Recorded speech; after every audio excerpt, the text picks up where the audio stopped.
Astaghfirullah Rabbal baraya, Astaghfirullah minal khataya. 3 kewajiban, 5 keperluan. Jangan terbalik. Jangan 5 kewajiban, 3 keperluan. Allah buat kewajiban hanya 3, nggak banyak-banyak. Allah buat keperluan banyak, karena Allah tahu yang namanya manusia selalu banyak keperluan. Itu yang pertama apa? Ibadah. Ini kewajiban, bukan keperluan. Kalau ibadah dijadikan keperluan bahaya. Begitu ada susahnya saja perlu ibadah, ini bahaya. Begitu senang Allah ditinggalkan, padahal Allah sumber kebahagiaan, Allah sumber kesenangan. Dari mana itu kesenangan didapat oleh manusia kalau bukan dari Allah Jalla Jalaluh? Oh. Ibu, Bu,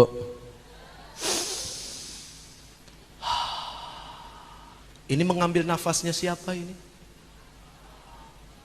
Mengambil nafas ciptaan siapa? Kalau saya bilang mengambil nafasnya Allah, nanti jadi pertanyaan, Allah punya nafas? Wah, repot. Jadi secara umum saja, kita sedang mengambil nafas ciptaan siapa? Allah. Bayar apa gratis? Gratis.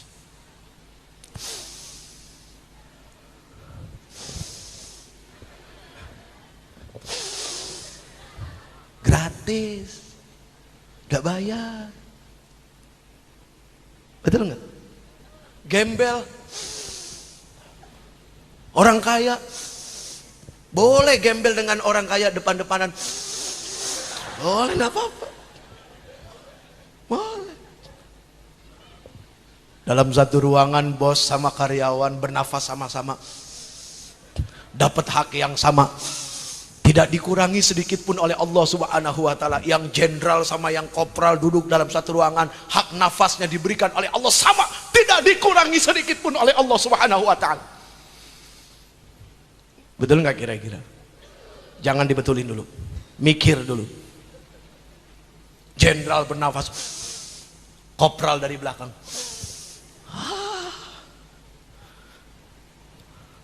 Iya kan? Gratis. Jadi ibadah itu bukan perlu. Miskin baru perlu ibadah, kaya tidak perlu ibadah.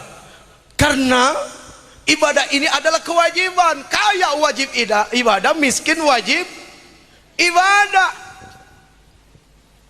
Kan seperti itu.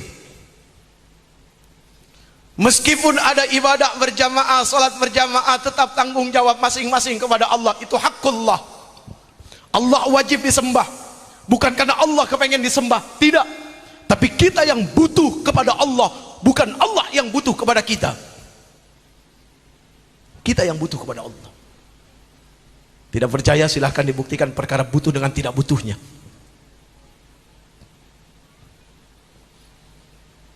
Hati-hati dengan sebuah kesadaran. Kadang-kadang orang berpikir terlalu percaya diri bahwa umurnya bakal panjang. Gak, ketika masih sehat, masih punya kesempatan, ibadah yang paling mudah untuk ditinggalkan. Ibadah itu macam-macam. Ibadah yang berefek kepada kepribadian, ibadah yang berefek kepada lingkungan masyarakat, ini adalah ibadah. Sudah sholat belum? Sudah. Apakah benar sudah sholat?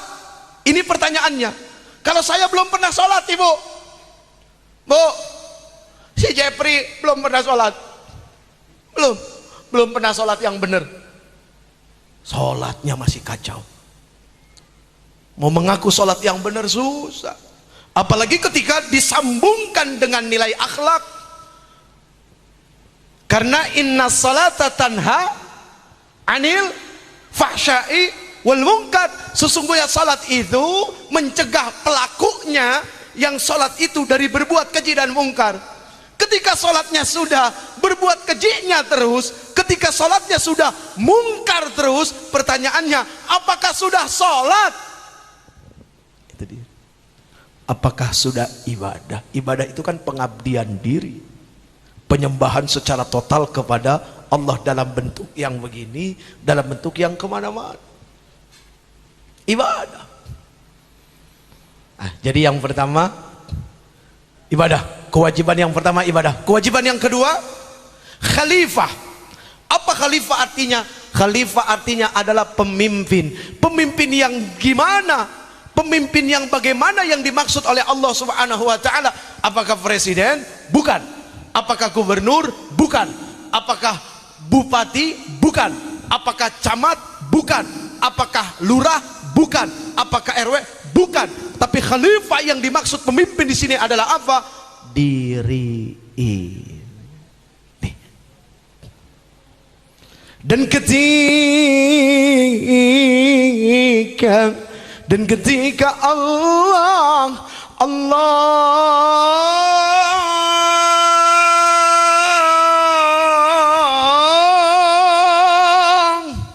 ini kalau pakai terjemahan enak-enak aja nih Pak, mau panjang mau pendek ya. Tapi begitu dibaca Qur'annya panjangnya kelewatan, diomelin sama tajwid. Iya kan? Diomelin sama tajwid. Pelanggaran hukum lalu lintas dalam pertajwidan. Orang baca Quran hukum tajwid itu hukum lalu lintas. Jadi ketika orang berjalan seperti seorang yang berjalan dengan mengendarai kendaraan, lalu dia harus patuh kepada hukum-hukum. Overburden, nggak boleh lewat. OS, tidak boleh berhenti. Di Quran juga ada. Jadi hukum lalu lintas mengambil daripada hukum tajwid sebetulnya tanda-tandanya. Boleh langsung, boleh terus. Ya kan? Seperti itu. Ini Masya Allah. Luar biasa itu. Aduh, Allahu Akbar. Nah sama ketika orang belajar baca Quran, seperti orang baru belajar naik motor, sabar dulu, jangan main ngebut aja, yakin pasti salah. Dinikmatin tuh bacaannya satu-satu, makharijul hurufnya dipenuhi haknya, sifatul hurufnya dipenuhi haknya, dipenuhi baik-baik. Kan gitu. Jadi nggak ada bedanya dengan orang berlalu lintas. Wa il qala, dan ketika Tuhanmu Allah, siapa Bu? Allah, Allah, Allah Rabbi anta ya Rabbi, Allah Rabbi anta ya Rabbi, semua. Allahu Rabbi anta ya Rabbi, Allahu Rabbi anta ya Rabbi. Ayo. Allahu Rabbi anta ya Rabbi, Allahu Rabbi anta ya Rabbi. Allah, Allah, Allah.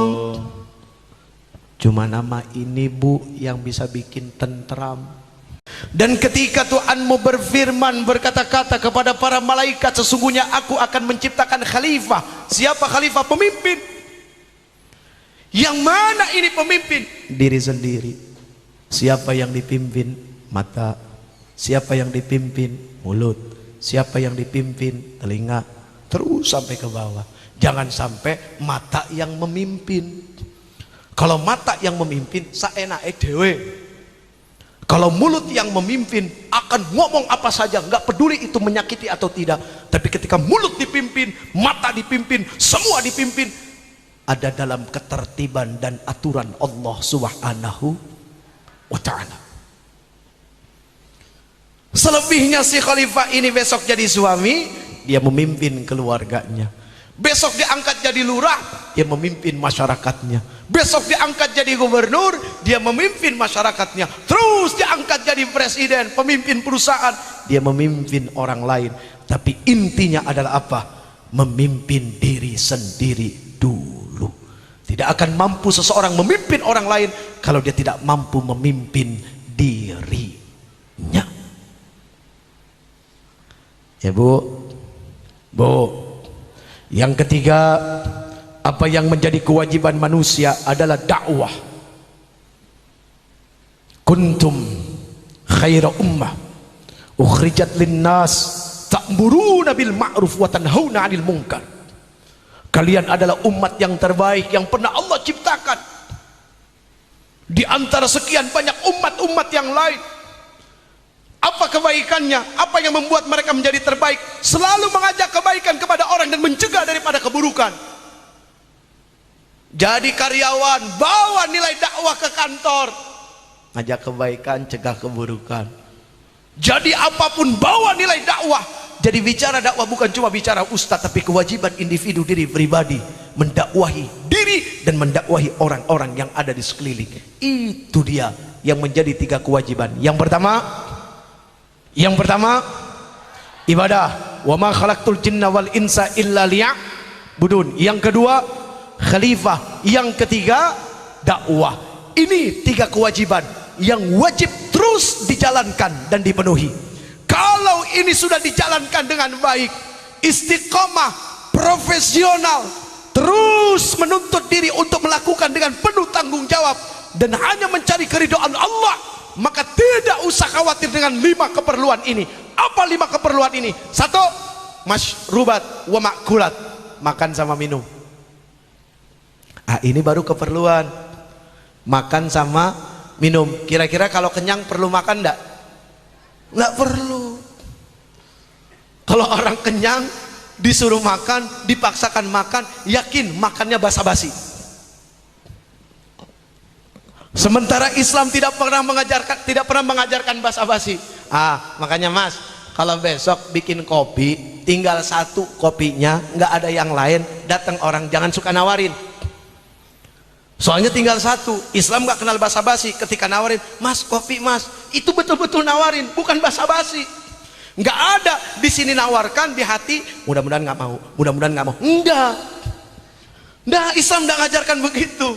Ketika menawarkan di sini betul-betul diterima, malah di sini nyuruh. Ketika diambil ya sudah. Makanya kalau hanya sekedar basa-basi, barang yang tinggal 1 lebih baik nggak usah ditawarkan. Jelas ya? Jelas? Yang pertama, keperluan yang pertama masyrubat wa makulat, minum dan makan. Keperluan yang kedua apa? Malbusat, pakaian. Keperluan yang ketiga apa? Maskunat, tempat tinggal, rumah. Bukan perkara besar kecil, tapi yang penting punya. Terus yang keempat, markubat, kendaraan. Yang kelima, mangkuat, menikah. Ini keperluan. Seandainya yang ketiga tadi kewajiban betul-betul dipenuhi, insya Allah yang 5 ini tidak usah khawatir. Amin ya rabbal, amin ya rabbal, amin ya rabbal. Astaghfirullah Rabbal baraya, astaghfirullah